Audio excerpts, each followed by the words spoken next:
मुंबई के दहिसरपुर स्थित शुक्ला कंपाउंड में अचानक बीएमसी के अधिकारियों ने वहां के गालों पर तोड़क कार्रवाई कर दी। स्थानिकों का कहना है कि बिना बताए बीएमसी द्वारा अवैध रूप से यह तोड़क कार्रवाई की गई।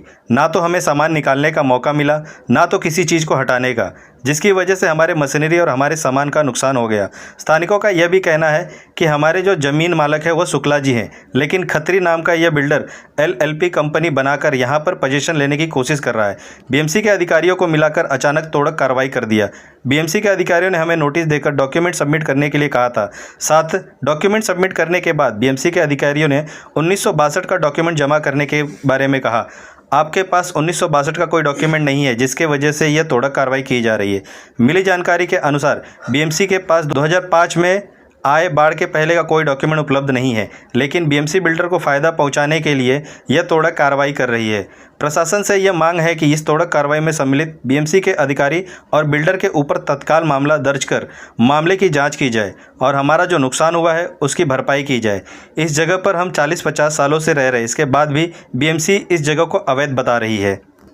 काय सांगाल दादा, जे पूर्ण मॅटर कुठल्या कंपनीचं ते चाललेलं आहे, पूर्ण टेक्निकली जगह नाही उसको सुद्धा टेनेंट ते 208 मध्ये आपलं जे 208 जणांचं नाव इथे देण्यात आलेलं आहे ते 208 इथे नाही आहेत। काय पूर्ण मॅटर तुम्ही सांगणार का? सर, मॅटरमध्ये असं आहे ना की ज्या माणसाने इलिगल कन्व्हेन्स करून घेतलेला आहे आणि कन्व्हेन्स करून घेताना दुसरे 208 टेनेंट दाखवले, ते इकडचे नसून इतर कंपाऊंडचे दुसरे गणेशनगर आम्हाला असं वाटतं म्हणून 208 जागाचे त्याने आपले नाही आधार कार्ड नसो त्यावेळेला आपलं हे राशन कार्डचे त्याने पुरावे करून ते नाम घेऊन 208 टेनेंट दाखवून दिले. आता त्या प्रकरणामध्ये ते लोक असं दाखवता येते की जेव्हा मी हे दुसऱ्या ओनरला जेव्हा विकली त्यांना मी खाली करून दिलेले 208 टेनेंट. अच्छा, 208 टेनेंट नव्हते, खाली करून दिले कसे?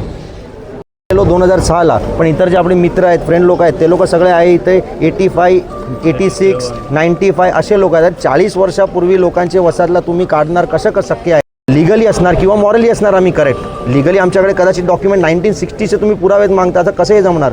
त्याप्रमाणचे पुरावे जरी कोणी लीगल असेल तरी त्याच्याकडे आता पुरावे असणार का? हे शक्य आहे का 1962चे जर तुम्ही डॉक्युमेंट मागणार तर? आणि तुम्ही आमच्याकडनं असेसमेंट टॅक्स घेतात, तुम्ही आमच्याकडनं हे सगळे परवानगी देतात, GST देतात. ह्याच नंबरवर आम्ही रोजगार देतो आहे, आम्ही GST भरतो आहे, आम्ही इन्कम टॅक्स भरतो आहे, सगळं आम्ही करतो आहे, तरीसुद्धा तुम्ही आम्हाला असं म्हणतात की तुम्ही इल्लीगल. हे काय आहे? हे कसला प्रकारचा न्याय आहे आमच्याशी? तुम्ही हे सांगा ना आम्हाला की तुम्ही इकडे तुम्हाला रिलोकेट करतो, आम्ही कंपन्सेशन देतो, ते आम्हाला समजायला येते. पण तुम्ही म्हणतात की ना हे झोपडे तोडूनच टाकायचे आणि तुमचे व्यवसाय वगैरे तुम्ही बंद करून इकडून निघून जावा. हे कसलं आहे प्रकरण? किती गाळ्यांवरती डेमोलिशन? आता सध्या आहे ना 50 लोकांचा आम्हाला टोटल, आम्ही लोक आहेत 58 लोक, 58 लोकांवर असं होणार आहे असं आम्हाला शक्यता आहे. आता 18 ते 19 जागांवरती तर बुलडोजर त्या लोकांनी फिरवून टाकलेलं आहे. आपल्याला याच्या अगोदर नोटीस देण्यात आलं BMC कडनं, काय आपल्याला पूर्ण नोटीस दिलेले त्याच्या आपण वकील करून त्या ते जे संदर्भात जे द्यायचे असतात डॉक्युमेंट वगैरे सगळे दिले. पण आमचं आता एकच म्हणणं आहे की 1962चं जे डेटम लाईन आहे त्याच्या सरकारने काहीतरी निर्णय घ्यावे, त्याला 2000 तर 95 काहीतरी करावे. तर त्या हिशोबाने हे आमचं जे इल्लीगल आहे ते इल्लीगल नको ठरवा. ह्याला तुम्ही स्टँड बाय स्टेटस को तरी द्या कमीत कमी. आम्ही असं मानत नाही आहे की तुम्ही आम्हाला इकडे सगळे हे सुविधा द्या, पण जसं यथास्थिती तरी ठेवा आमची.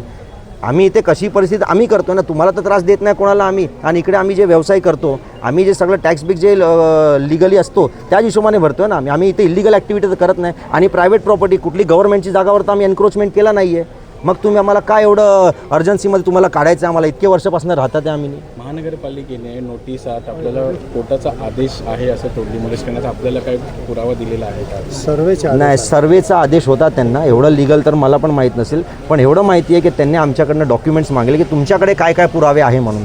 आम्ही पुरावे दिल्यानंतर त्या लोकांनी ह्याच पुराव्याच्या बेसिसवर आमच्यावर हे केलेलं आहे की तुम्ही आता इकडे नोटिसेस तुमचे डिमॉलिश होणार, कारण तुम्ही 1962 पूर्वीचे एकही डॉक्युमेंट तुम्ही दिले नाही आहेत आम्हाला म्हणून.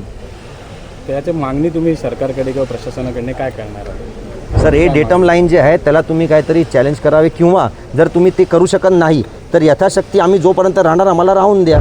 आणि किंवा जर कोणालाही बिल्डर इकडे येतोय, त्याला कुठल्या प्रकारचे बिल्डर करायचं, कमर्शियल ॲक्टिव्हिटी करायचं, आम्हाला उचित कंपन्सेशन देऊन त्याने करावे. आमची अशीच मागणी आहे ना. तुम्ही एकदमच असं काढणार तर कसं चालणार?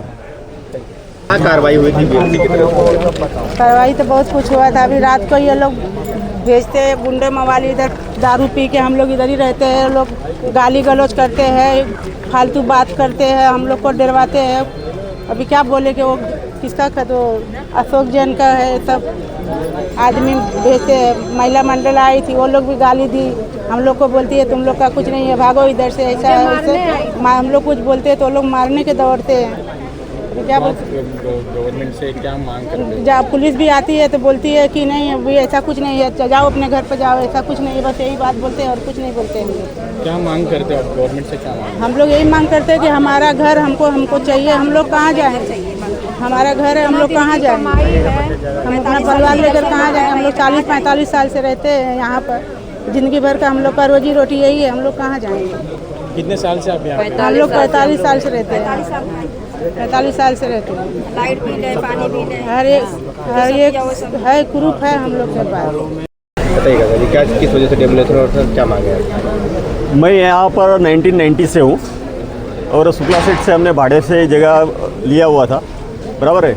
और शुक्ला सेठ ने भाड़े से लेने के बाद में यहाँ पर 2012 के अंदर एक बोर्ड लगा इकबाल खत्री करके बोर्ड लगा। तो हमने शुक्ला सेठ को बोला कि ये इकबाल खत्री का बोर्ड लगा है तो आप क्या कर सकते हैं। तो उन्होंने बताया कि ये जगह मेरा है, कोई भी बोर्ड लगाएगा आप बेफिक्र शांति से काम करिए, बराबर है। उसके बाद में ये हमारे पास में जो इकबाल खत्री साहब आते थे कि भाई मेरा जगह है, हमको और शुक्ला सेठ को भाड़े पे नहीं देना है, भाड़ा वगैरह नहीं देना है, नाम बदली वगैरह नहीं देना है। मैं बोला ठीक है, आप हमको लिख के दे दो, आप हमारे मालिक है करके, बराबर है। लेकिन किसी को मालिक है करके उसने उस टाइम दिया नहीं।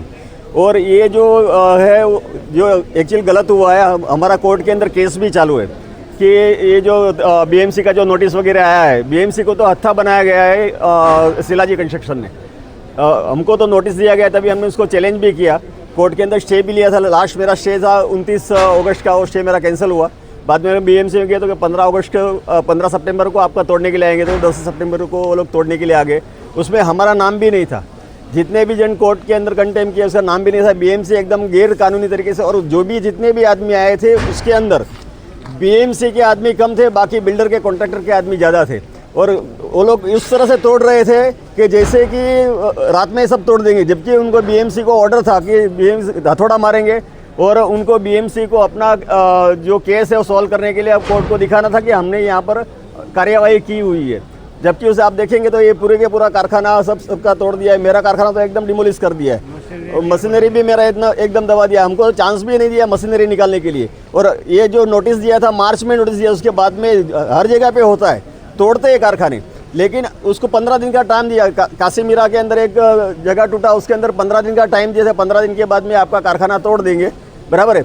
तो 15 दिन के आदमी लोग ने वहाँ से मशीन हटा दिया था। हमको तो रातों रात ये सुबह में आ गए और सभी पता चला कि आज तोड़ने वाले हैं। मैं तो बाहर था, 4 बजे आया तब तो मेरा कारखाना तोड़ दिया और मेरा पूरा मशीनरी सब दबा दिया। आज परिस्थिति देखेंगे तो वो मशीनरी निकाल भी नहीं सकते, ऐसी परिस्थिति है। जब तोड़ने आए थे, जब बीएमसी के अधिकारी वहाँ मौजूद थे, जब तोड़ने यहाँ मौजूद थे? नहीं, कोई नहीं था यहाँ पर। जब भी अगर मौजूद कैसे रहेंगे, सब लोग काम धंधे में अपने अपने हिसाब से। बीएमसी के अधिकारी मौजूद थे, बीएमसी के अधिकारी मौजूद थे यहाँ पर, लेकिन वो बिल्ला लगा के वो कोई किसी के पिक्चर में नहीं आते थे। मैंने देखा बीएमसी के अधिकारी एक ही साइड के ऊपर खड़े रहते थे, किसी के पिक्चर में नहीं आते थे। और जितने भी बीएमसी के आदमी थे, बीएमसी के आदमी तोड़ काम करने वाले भी बीएमसी के आदमी थे कि सबको बिल्ला दिया गया था। वो भी सब भाड़ूती आदमी थे, वो भी बिल्डर के आदमी थे। अगर बीएमसी के आदमी कोई भी पिक्चर में आता है तो उसके ऊपर केस बन जाता है, क्योंकि उसने गैरकानूनी काम किया हुआ है। क्या किस वजह से तोड़क कार्रवाई हो और क्या ये तोड़क कार्रवाई? मला असं म्हणणं आहे की हे जगह ना 1976मध्ये वन काशीनाथ पाटीलची होती. काशीनाथ पाटीलने त्याच्या डॉक्युमेंटमध्ये दाखवलेलं आहे ह्या जगावर काही स्ट्रक्चर आहे आणि तो काशीनाथ पाटीलकडून तो इक्बाल खत्रीने ते कन्व्हेन्स डॉक्युमेंटमध्ये पण त्याने लिहिलेलं आहे की इथे काही स्ट्रक्चर आहे, पण तो स्ट्रक्चरचे सगळे नाव खोटे आहे. तो अदर प्रॉपर्टीचे सगळे नाव दाखवलेलं आहे. मतलब based document is totally wrong legally. आणि त्यांनी जे वेळा त्यांनी कन्व्हेन्स केला त्याच्यामध्ये शुक्ला शेठच्या इथे कब्जा होता, तरी लिगल डॉक्युमेंट आपण बोलून जावा तरी त्यांनी ते काही पण लिगल नोटीस पण त्याने शुक्ला शेठला पाठवलेली नाही.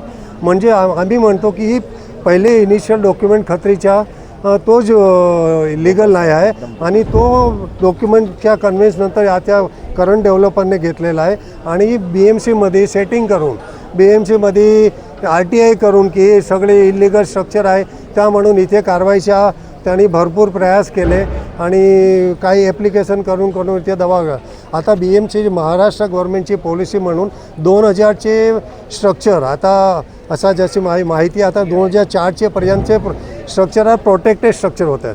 त्याच्यामध्ये तुम्ही काही कारवाई केली तुम्ही उचित कॉम्पेन्सेशन द्यायला पाहिजे. काहीतरी तुम्ही एक अल्टरनेट काही जगा द्यायला पाहिजे. तो काही प्रोसेस फॉलो केलेले नाही.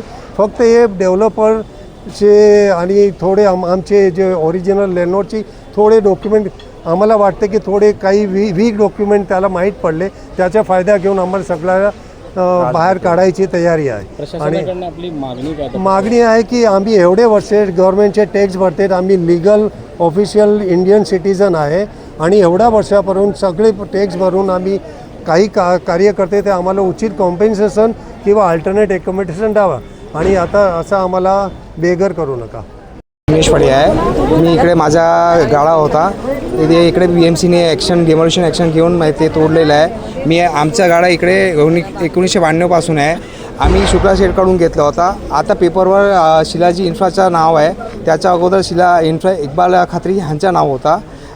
कोण इकडचा मालिक आहे आम्हाला काय घेणं देणं नाही. आम्हाला आमची फक्त टेनन्सी हवी आहे, दुसरं काय नाही. आम्हाला टेनन्सी राईट्सच्या मुताबिक आम्हाला जे पण आम्हाला कम्पन्सेशन भेटायला पाहिजे तेवढीच आमची अर्जी आहे, दुसरं काहीच नाही.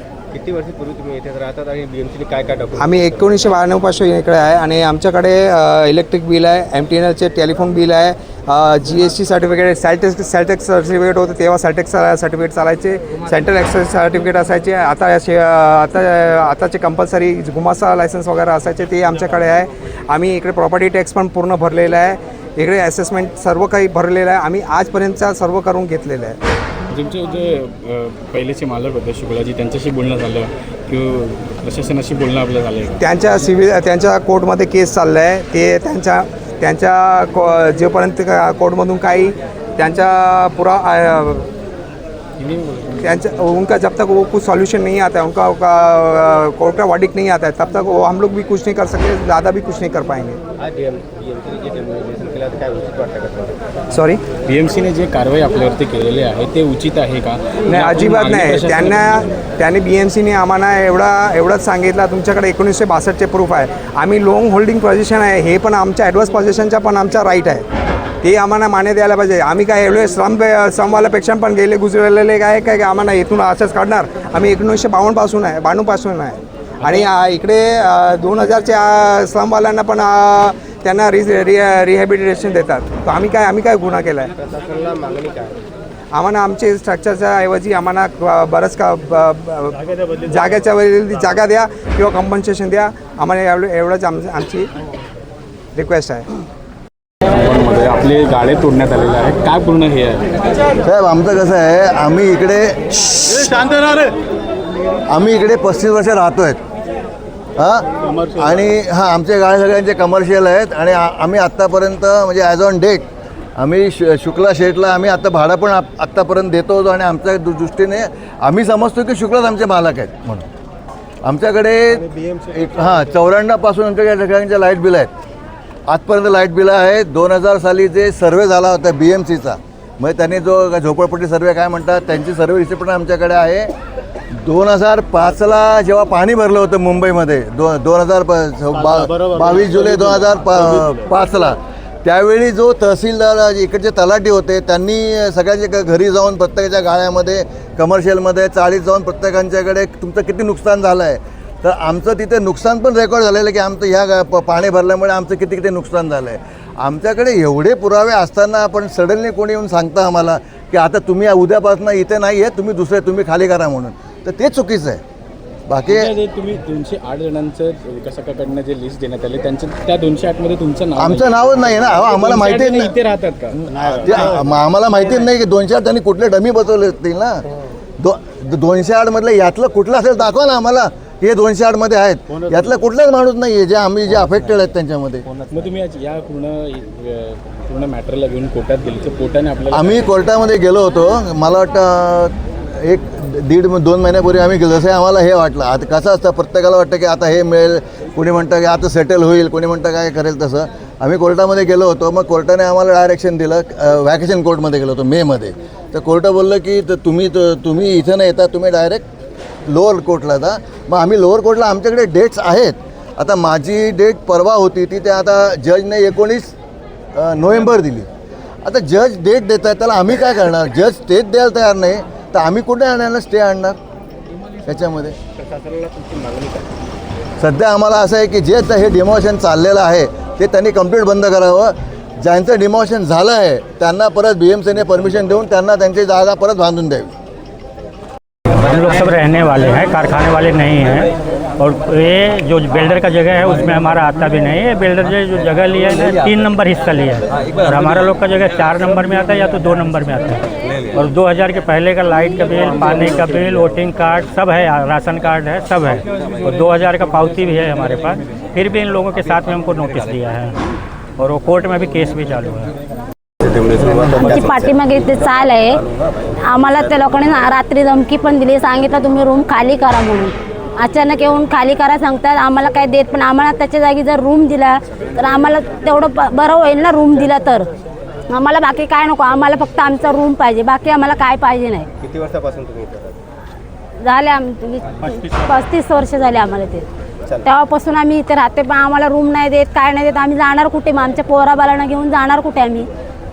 शुक्ला कंपाऊंड ते 19 गाड्यांचं अनधिकृतरित्या बांधकाम करण्यात आलेलं आहे महानगरपालिकेकडनं. काय ते पूर्ण मॅटर आहे आणि कसं आपलं नाही. मॅटर पूर्ण जर बघायला गेलं तर माणसांची वेदना, भावना ह्या सर्व गोष्टी संपुष्टात आलेल्या आहेत. लोकांमध्ये पण लढण्याची जिद्द जवळजवळ संपलेली आहे. बिल्डर लोक जागा घेतात, महानगरपालिकेच्या अधिकाऱ्यांना मॅनेज करतात, कोर्टात जातात, ऑर्डर आणतात आणि लोकांची घरं तोडतात. मी गेले अनेक दिवसापासून सरकारला आणि सरकारमधल्या मंत्र्यांना सांगतो 1962चा डेटम लाईन जो आहे त्याला तुम्ही 2011पर्यंत करा. 2011चा ह्यासाठी सांगतो का महाराष्ट्र सरकारने कायदा केलं. महाराष्ट्र सरकारने 2011पर्यंत ज्या लोकांनी सरकारी जमिनीवरती घर बनवलं 1000 फूटचा घर रेग्युलाइज करण्याचा कायदा बनवला. त्यात 500 फूट विनामूल्य आणि 500 फूट पैसे भरून. ज्यावेळी सरकारी जमीनसाठी हा कायदा आहे, डॉक्टर बाबासाहेब आंबेडकरांचा घटना संविधान हे म्हणतं आहे का तुम्ही एका देशात 2 कानून लागूही शकत नाही, लादूही शकत नाही. आणि म्हणून कानून एकच लागतो. तर प्रायव्हेट खाजगी जमिनीतल्या लोकांना पण हा कायदा का लागू होत नाही. मी आशिष शेलारजींना धन्यवाद देईन. त्यांनी 2दा बैठक लावली, आता तिसरी एक बैठक लावून त्याच्यात निर्णय करतो असं त्यांनी सांगितलं आहे. एकदा हे 2011 जो स्लमचा बाकी सर्व कानून आहे, कायदे आहेत, त्याप्रमाणे जर आपण लोकांनी केलं तर येणाऱ्या काळात हे सर्व धंदे बंद होऊन जाईल. मी सर्व वकिलांनाही सांगू इच्छितो, तुम्हाला कळत नाही का, तुम्ही वाचत नाही का पेपर. सरकार कायदा बनवते, ते कायदा बाकीच्या लोकांना का लागू होत नाही. हे सर्व जे व्यवस्था आहे, न्यायालयापासून जे व्यवस्था आहे, वृत्तपत्र जगत, लोकप्रतिनिधी, राजकीय पक्ष, हे सर्वांना मदत करण्यासाठी आहे, लोकांना हैराण करण्यासाठी नाही. आणि न्यायालयाने सुद्धा निर्णय देत असताना मी न्यायालयाचा खूप सन्मान करतो. त्या लोकांनी बारकाईने ह्या सर्व गोष्टीकडे लक्ष देत असतात. परंतु कधीकधी एकदम कायद्याचा काटेकोर पालन होतं, म्हणून अशा प्रकारचं सर्व हे प्रॉब्लेम उभे होतात. ह्या बिल्डरचा जर SIT नेमून चौकशी केली तर ह्या बिल्डरला जेलमध्ये जावं लागेल. अशा प्रकारचा हा कृत्य आहे. तुम्ही बाउन्सरला आणता, रात्री जाऊन तोडता. पोलिसांना कायदा आहे की नाही, कसे पोलीस लोक संरक्षण देतात 6च्या नंतर, हा माझा प्रश्न आहे. आणि म्हणून राजकीय लोक पण म्हणतात सुप्रीम कोर्टचा ऑर्डर आहे, हायकोर्टचा ऑर्डर आहे, आम्ही काही करू शकत नाही. का काही करू शकत नाही. वेलिंग्टनसाठीच पण हायकोर्ट सुप्रीम कोर्टचा ऑर्डर आला ना, मी केलं ना. परंतु मी झोकून दिला स्वतःला. मला पकडून जेलमध्ये टाकलं तरी चालेल, परंतु लोकांसाठी मी लढणार आणि लोकांसाठी मी न्याय देणार. आणि मी खोटा मुद्दा घेऊन कधीच लढत नाही. कायद्याच्या मध्ये बसूनच सर्व मी मागणी करतो, डिमांड करतो आणि मला यश मिळत असतं. अशा प्रकारे खाजगी जागा असतील किंवा सरकारी जागा असतील बळकवण्याचं कुठे ना कुठे रॅकेट मुंबईमध्ये आहे का असं आपल्याला बळकवण्याचे दोन प्रकार आहे. एक तर सुकला कंपाऊंडचं जर आपण सांगितलं तर सुकला कंपाऊंडच्या लोकांनी जमीन मालकाला पैसे देऊन किंवा जमीन मालकांनी चाल बांधली, त्यांनी विकलं, या लोकांनी चाली घेतली. जसं आज बिल्डिंग घेतात तसे लोक पहिला चाली कन्सेप्ट होतं, चालीमध्ये घर घ्यायला लागले. कायदा सरकारने बदलला नाही, सरकारने कायदा बदलला नाही. तुम्ही स्लमचा 2000चा कायदा केला, 2011पर्यंत केला. देशाचे पंतप्रधान मोदीजी सबको हक्का पक्का घर देण्याची त्यांनी भाषा केली. 4 कोटीपेक्षा जास्त लोकांना घर दिलं. तर महाराष्ट्र सरकारमधल्या मंत्र्यांनी सुद्धा पण हे सर्व बदलायला पाहिजे. मी देवेंद्र फडणवीसांचं अभिनंदन करीन. वेलिंग्टनच्या बाबतीत सुप्रीम कोर्टचा, हायकोर्टचा ऑर्डर आल्यानंतर पण त्याने महानगरपालिका आयुक्तांना सांगितलं, गोपाल शेट्टी जे म्हणतात त्यात तथ्य आहे, त्यांचा तुम्ही ऐका आणि त्याप्रमाणे निर्णय करा, योग्य निर्णय करा असं त्यांनी सांगितलं. आणि वेलिंग्टनबरोबर मुंबईतल्या लाखो लोकांना येणाऱ्या काळामध्ये दिलासा मिळणार आहे. सर्व जर घाबरले तर कसं चालणार? हे आजचे राजकारणी किंवा ब्युरोक्रेसी किंवा वकील लोक जर 1947 पूर्वी कामाला लागले असते तर आपला देश स्वतंत्र झालाच नसता. त्यावेळच्या लोकांनी जीव गेला तरी प्राण गया तो भी चलेगा जान, अशा प्रकारची एक भूमिका घेतली. प्राण जाए पर वचन न जाए, लोकांना दिलेलं वचन फुकट नाही जायला पाहिजे. आणि म्हणून लोकांनी जीवाची बाजी लावून या देशाला स्वातंत्र्य मिळवून दिलं. आणि त्या स्वातंत्र्याचा मलिदा खाण्याचं काम आज सर्व लोक करतात, परंतु सामान्य लोकांच्या पाठीशी कोणीच उभं राहत नाही. अशा प्रकारचं एक दृश्य दिसून येतं. भारतीय जनता पक्ष ह्या सर्व गोष्टीमध्ये पुढे येऊन लोकांना मदत करण्याचा प्रयत्न करतो, परंतु एक मंत्री काय करणार? भारतीय जनता पक्षाच्या सर्व कार्यकर्त्यांनी पेटून उठला पाहिजे येणाऱ्या काळामध्ये, तर लोकांना मग न्याय मिळेल. सर्व मुंबईकरांना नमस्कार. आज मुंबईकरांसाठी मंत्रालयामध्ये एक अतिशय महत्त्वाच्या बैठकीचा आग्रह आमचे माजी खासदार गोपाळ शेट्टीजी यांच्या प्रयत्नाने आपण सुरू केलाय. आमचे सर्वच सहकारी या बैठकीला उपस्थित होते, सर्व अधिकारी उपस्थित होते. महानगरपालिका, नगरविकास विभाग, महसूल विभाग, सहकार विभाग आणि संबंधित सर्व अधिकारी. आणि एक चांगली सुरुवात या निमित्ताने होते, ती आपल्या सगळ्यांसाठी खुशखबर आहे. मुंबई शहरामध्ये मुंबई महापालिकेच्या विकास नियंत्रण नियमावलीनुसार, म्हाडामध्ये असलेल्या नियमानुसार, SRAच्या असलेल्या नियमानुसार आणि अन्य प्राधिकरणात सुद्धा असलेल्या नियमानुसार बांधकाम झालेल्या इमारती ज्यांना अंतिम भोगवटा पत्र म्हणजे ऑक्युपेशन सर्टिफिकेट विविध कारणांमुळे मिळालं नाही, अशा इमारतींची संख्या ही 25,000 इमारतींच्या वर आहे. लाखो कुटुंब मुंबईकर या इमारतींमध्ये राहतात. खरं एका वाक्यात सांगितलं तर या इमारतीत राहणाऱ्या मुंबईकरांचा काही दोष नसताना विकासक किंवा त्या वेळेच्या असलेल्या नियमावलीतल्या पळवाटा, या विकासकाने किंवा त्या पळवाटा काढणाऱ्या ज्या कोणी दोषी असतील त्यांच्यामुळे मुंबईकरातल्या 25,000च्या वर इमारतीतील नागरिकांना आज भुर्दंड भोगावा लागतोय. स्वतःच्या घरातच बेघरवासी असण्यापर्यंतची मनस्थिती त्यांची झालेली आहे. त्याच्यावर उत्तर शोधण्यासाठी आज गोपाळजी आणि आम्ही सगळ्यांनी बैठक घेतली आणि 2 ऑक्टोबर पर्यंत एक नवीन धोरण नगरविकास विभागाकडून या भोगवटा, अंतिम भोगवटा प्रमाणपत्र न मिळालेल्या इमारतींना सुटसुटीत पद्धतीने ज्या काही कायदेशीर अडचणी तत्कालीन इमारत बांधताना OC न मिळण्यासाठीची होती त्यातनं सुटका मिळावी अशा पद्धतीचं निर्णय आणि त्याचं धोरण आता राज्य सरकार घेते, ही सगळ्यात मोठी खुशखबर आहे. विविध कारणं त्यातली आहेत, ज्यामध्ये काहींनी तत्कालीन इमारत बांधकाम करतानाच्या असलेला परवानगीचं क्षेत्रफळ सोडून म्हणजे FSI सोडूनचं बांधकाम नागरिकांकडून किंवा अन्य आवश्यक कारणामुळे झालं असेल त्यांनाही सुटका यातून मिळणार आहे. ज्या ठिकाणी सेटबॅकच्या प्रकरणांमुळे OC मिळाली नाही त्यांनाही यातून सुटका मिळणार आहे. ज्या इमारतींच्या बाबतीमध्ये कंपल्सरी ओपन स्पेसेस मध्ये नियमावलीतली कुठलीही अडचण दूर न करता जर अडचणी मुळे निर्माण झालेला ओसीतला प्रॉब्लेम असेल त्यांनाही सुटका मिळणार आहे. एक धोरण बदललं आणि दुसरं धोरण आलं, एक डीसीपीआर बदलला दुसरा डीसीपीआर आला, तर चेंज ऑफ पॉलिसी धोरणांमुळे ज्या इमारती अडकल्यात त्यांनाही सुटका मिळणार आहे.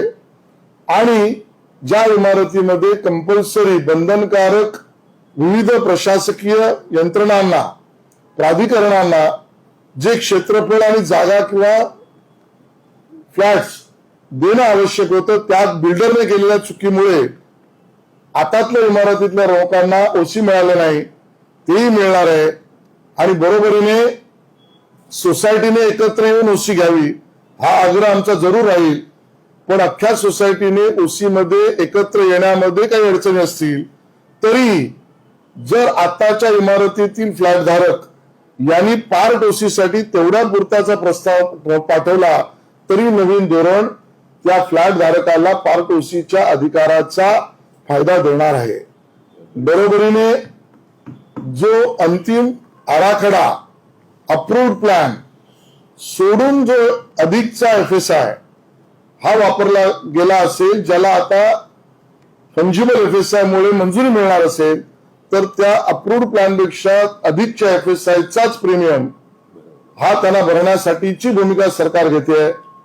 आणि बरोबरीने या सगळ्या बरोबर मला असं वाटतं की ही प्रक्रिया कुठल्याही पद्धतीची पेनल्टी, कारण या 25,000 इमारती अगोदरच्या आहेत, त्या पेनल्टीतून सूट मिळावी म्हणून पहिल्या 6 महिन्यात ज्या इमारती ओसी किंवा पार्ट ओसीसाठी येतील त्यांना कुठलंही प्रीमियम न लावता मुंबईकरांना पुष्कळ देण्याच्या बद्दलचं धोरण आपण करतो आहोत. इत्थंभूत सर्व बदल धोरणामध्ये हे आपण अतिशय सूक्ष्मपणे मांडू. पण ही खुशखबर मुंबईकर नागरिकांना देणं आणि कर्तव्य म्हणून सेवक म्हणून काम करणं हे आपलं कर्तव्य आहे. आणि म्हणून माननीय मुख्यमंत्री देवेंद्रजी फडणवीस साहेब, उपमुख्यमंत्री एकनाथ शिंदे साहेब, अजितदादा पवार साहेब आणि हे सरकार आणि विशेषतः अधिकारी आमचे नगरविकासचे प्रधान सचिव असीम गुप्ता असतील, मुंबई महानगरपालिकेचे आयुक्त भूषण गगराणी असतील, अन्य महसूल सहकार आणि सगळ्याच विभागाचे अधिकारी यांनी सकारात्मक भूमिका घेतली आणि घ्यावी अशाच अपेक्षेने त्यांचे अभिनंदन करतो. आणि मुंबईकरांनी या योजनेचा 2 ऑक्टोबर पासून लाभ घ्यावा अशा पद्धतीचं निवेदन करतो. जय महाराष्ट्र.